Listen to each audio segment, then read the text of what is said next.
ये बेसिकली क्या है, बेसिक रिपोर्ट्स हैं जो हम यहाँ पे रन कर सकते हैं।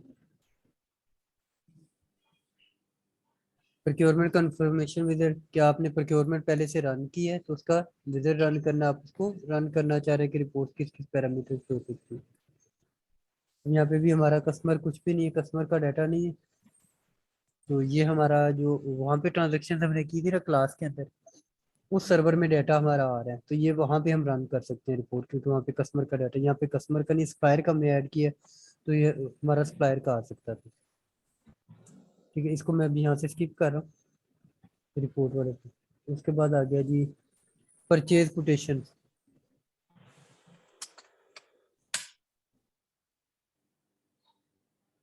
परचेज कोटेशन बजट नेक्स्ट किया, क्योंकि ये हमारी आ गई परचेज कोटेशन। इसकी जो ये सिंपल एक ही रिक्वेस्ट थी, वही हमारी कंप्लीट होगी।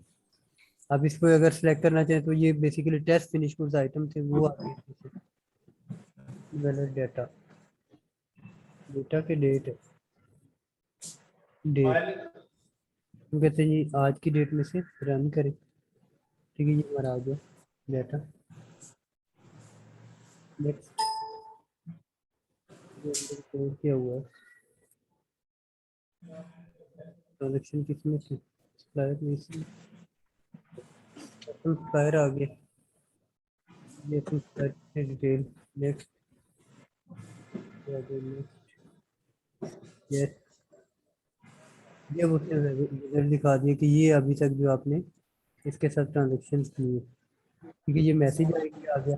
ये अब आपकी रिक्वेस्ट क्या होगी, इसके अगेंस्ट जनरेट हो जाएगी, रिक्वेस्ट ऑटोमेटिकली जनरेट होगी। अब ये परचेज कोटेशन भी ये देखिए एक के अंदर दिखा रहा है क्या है, 6 क्रिएटिव फॉर एसएम सप्लाई। ठीक है, नंबर 6 पे हमारी क्रिएट हुई थी उसकी, ये क्वांटिटी आ गई 6 नंबर की, 6 थी। इन्वेंट्री आइटम पे जाएंगे तो आपको डिटेल फर्दर इसकी डिटेल पे ले जाएगा, ये इन्वेंट्री आइटम कितने डिफाइन हुए, उसमें सेल्स के अंदर कितनी मौजूद थी आइटम, और उसके बाद इन्वेंट्री के अंदर कितनी अवेलेबल है। अब वो दिखा रहा है कि 467 स्टॉक में मौजूद थे, 200 आपके कमिटेड है, और 100 आपने क्या किए फर्दर ऑर्डर किए। ये ओवरऑल बेसिकली क्या दिखा रहा है, आपको एनालिसिस दे रहा है कि आपने परचेज ऑर्डर कितने जनरेट किए, यानी परचेज कितनी की, उसके अगेंस्ट सेल कितनी की, और आपके पास इस वक्त इन हैंड स्टॉक कितना मौजूद है। सारी की सारी चीजें हमने ओके।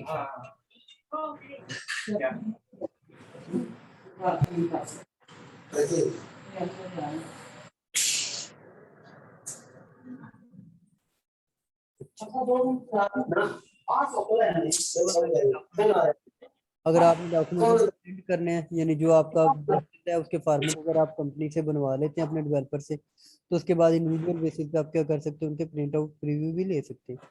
हमने कर दी डिवाइस ओके किया, ये मुझे दिखा रहा है जी ये कितनी एसएम स्क्वायर ये था हमारा।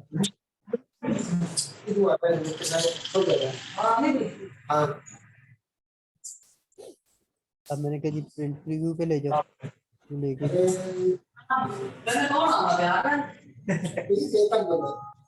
कहते हैं प्रिंटर नॉट डिफाइंड, प्रिंटर हमारा क्योंकि इस वक्त डिफाइंड नहीं है, तो इस वजह से वो प्रिंटर नहीं दिखा रहा। अगर होता तो यहाँ पे ऑटोमेटिकली क्या होता, हमारा प्रिंटर आ जाता, प्रिंटर आता तो हम उसमें क्या करते, प्रिंटर को ऐड कर सकते थे। ऐड करके हम को सेव भी कर सकते हैं, और उसके बाद हम उसका प्रिंट आउट भी ले सकते हैं। हमारे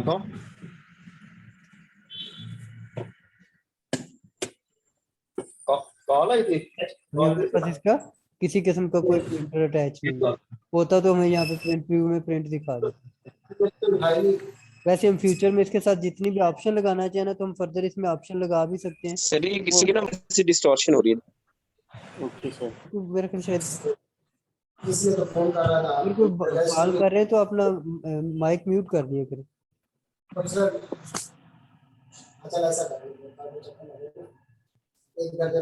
अब उसके रिलेशनशिप मैप पे अगर चले जाएं तो ये अब आपको देखें कि रिलेशनशिप मैप कितना दिखा रहा है, कैसे स्क्वायर में इसमें ओवरऑल क्या था।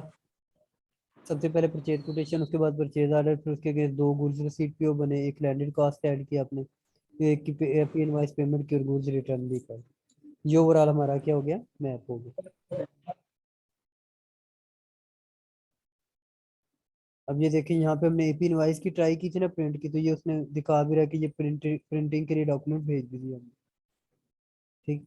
अगर कोई और डॉक्यूमेंट लेते तो फिर उसके भी अब अगर दूसरी दफा हम इसको निकालेंगे ना, इसका प्रिंटेड एपी इनवाइस का, तो उसके ऊपर ऑटोमेटिकली डुप्लीकेट लिखा हुआ आएगा। ठीक है। अगर आप चाह रहे हैं कि डुप्लीकेट ना लिखा हुआ हो, कभी हो सकता है ना कि दोबारा प्रिंट लेने आ गया कोई सप्लायर या कस्टमर, तो आप क्या करते हैं, उसको दोबारा प्रिंट देने के लिए आप नहीं चाह रहे कि डुप्लीकेट लिखा हुआ है, तो आप इसके ऑप्शन को खत्म करवा सकते हैं। अच्छा, ये चीजें ना रिपोर्ट्स वाली वो है, जो रिपोर्ट्स की पैरामीटर जिसमें आपका डेवलपर जो है ना बहुत ज्यादा आपके साथ काम करेगा। अच्छा, इसके बाद लास्ट में इसमें हमारे मॉड्यूल के अंदर आगे फर्दर को परचेज की रिपोर्ट्स है। ओपन आइटम लिस्ट जो भी आपके ओपन पड़े होंगे, क्लोज आइटम है तो क्लोज आ गई। अब जैसे गुड्स रिटर्न है, ठीक है, हमारा क्या था, ओपन क्या हो सकता है, एपी इनवाइस नहीं AR, ठीक है, ये AR इनवाइसेस सारी ओपन पड़ी हैं। ठीक है, आज हमने एपी इनवाइस एंटर की। ठीक है, एपी इनवाइस में आज वाली जो एसएम स्क्वायर वाली इनवाइस है हमारी, वो ये देखिए दिखा रहा है कि कितने डे ओवर ड्यू है, कोई भी जीरो भी नहीं हुआ।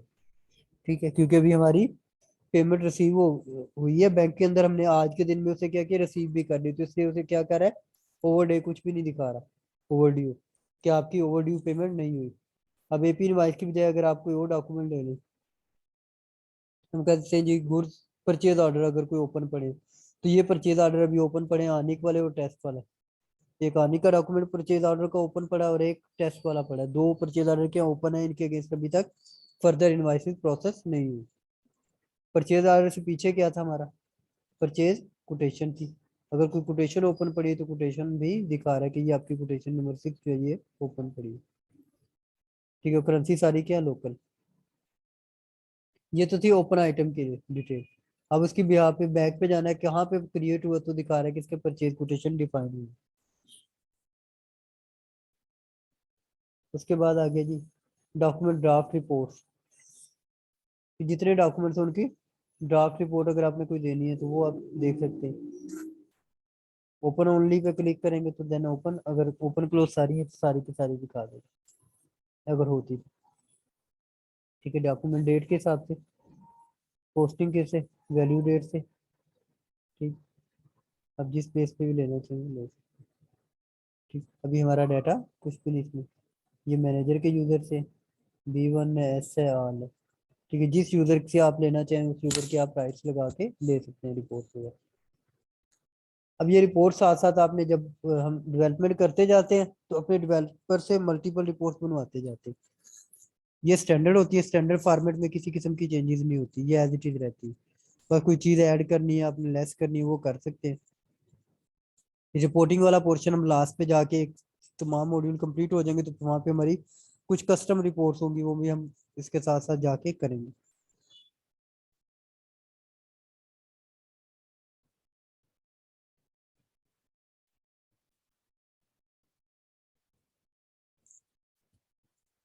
अब अगर ये देखें ना लास्ट पे रिपोर्ट्स आ रही हैं, इसके अंदर सारे हर मॉड्यूल की अलग अलग रिपोर्ट्स फर्दर आ रही हैं। ठीक। इसमें तो जी हम परचेज रिपोर्ट में परचेज एनालिसिस आपका आगे, उसमें एनालिसिस आपने किस बेस पे लेना है, वेंडर वाइज लेना है आपने, सप्लायर वाइज लेना है, उसके कस्टमर वाइज लेना है, ग्रुप वाइज लेना है, आप ले सकते हैं। अभी आ गया आपका वेंडर, अब इसके ये ग्राफ पे क्लिक करें, आपको दिखा देगा कि इसका ओवरऑल एनालिसिस क्या है। अभी हमने सिर्फ एक सप्लायर को चूज किया, सारे सप्लायर हमारे उसके साथ आ रहे हैं, केपी इनवाइस में टोटल इनवाइस ये क्या दिखा रहे हैं इनवाइस। अब हम कहते हैं नहीं जी हमें क्या करना है, इसका मल्टीपल डाटा लेना है।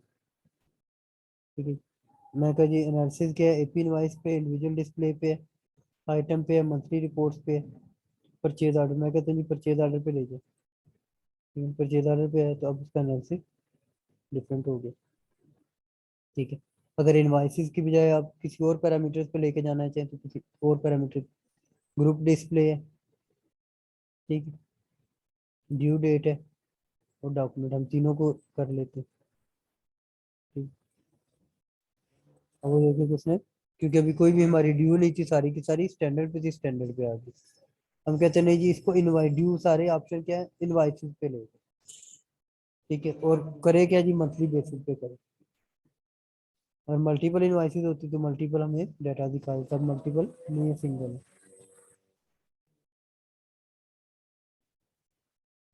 ठीक है, ये डिफरेंट आप क्या कर सकते हैं व्यू कर सकते हैं। अब इसमें फर्दर प्रॉपर्टीज भी है, वही 64 प्रॉपर्टीज, इनमें से अगर कोई आप यूज करना चाहें तो आप इसे यूज भी कर सकते हैं। अभी क्योंकि हमने क्रिएट नहीं की तो इसलिए इग्नोर किया है, प्रॉपर्टीज को इग्नोर कर, इग्नोर नहीं करना तो देन आप क्या कर सकते हैं जो आपने असाइन की उसको असाइन करवा, ठीक।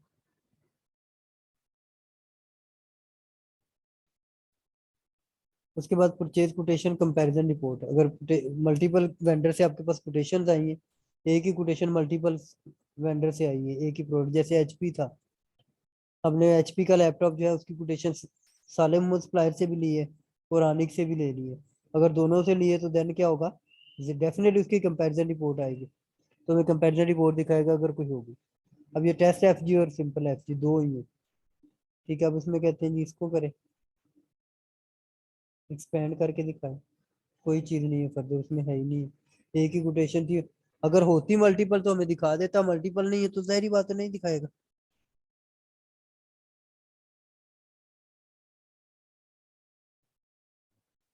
ठीक है, ये आगे फर्दर जो क्वेश्चन मार्क बने हुए ये आपकी रिपोर्ट रन नहीं होगी फर्दर इसमें, क्योंकि इसमें डेटा नहीं होगा फर्दर, ठीक।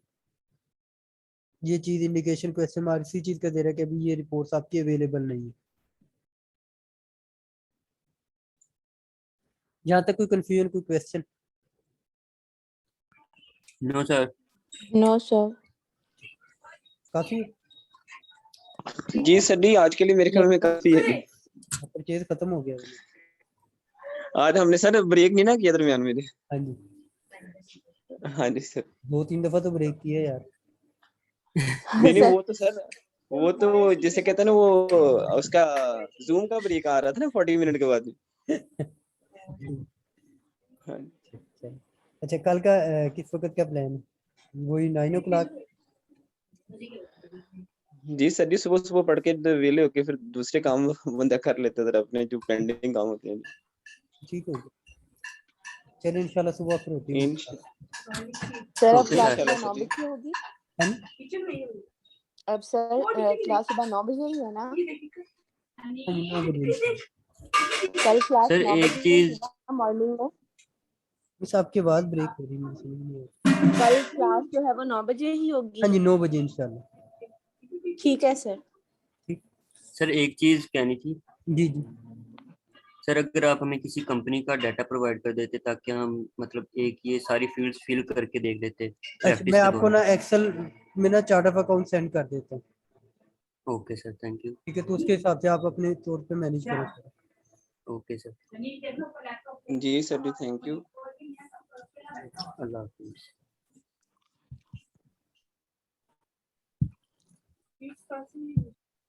ठीक है, फिर अपना ख्याल रखिएगा, इंशाल्लाह सुबह होती है मुलाकात 9 o'clock। इंशाल्लाह सर जी, थैंक यू। अल्लाह हाफिज। अल्लाह हाफिज सर। हाफिज़।